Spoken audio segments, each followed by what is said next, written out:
तर माहीतच आहे मंडळी, आपण ज्या घरापुढच्या शेतामध्ये फ्लावर लावले होते ऊसात, तर त्याला भरपूर खुरपण्या वगैरे केल्या, खतं सोडली, औषधं सोडली.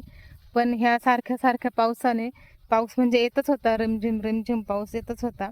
आणि जेवढं आपण खतं औषधं सोडवली, पण आपल्याला ती सक्सेसफुल करता आली आणि त्याला काळा डाग आलाय. त्यामुळं बरीचशी फ्लावर खराब झाली आहे. आता जेवढी निघेल तेवढी आता काढायचा प्रयत्न करतोय आम्ही. पण आता बाकीचे आहे ती कारण जे छोटे छोटे गड्डे आहेत का तेच नेमके खराब झाले ते, आणि मग ते काढायचे तरी कसे ना. तर तुम्हाला मी दाखवते. हे पण आता हा फ्लावर आहे, हा छोटासाच आहे. आता एवढं छोट्या मार्केटला चालत नाही, आपण मोठे व्हायची वाट बघतो.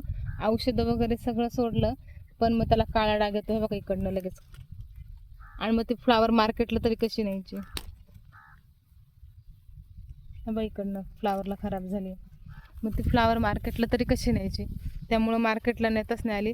आणि तरी पण जी थोडी थोडी आहे, जी चांगली आहे छोटी, तर बघू आता ती मार्केटला आम्ही चालू आहे.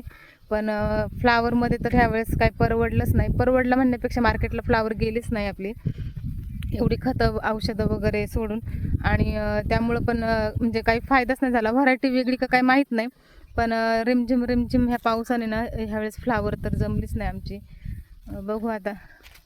हे पीक आपलं वाईला गेलं म्हणायला काय हरकत नाही, कारण ह्या पिकामध्ये आपल्याला काहीच भेटलं नाही.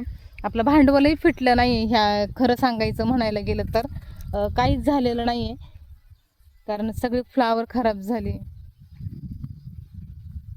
आणि प्रत्येक माल आपल्याला साथ देईल असं नाही, तर कशा तऱ्हेमध्ये आपल्याला त्याच्यात हे पण करायला लागते.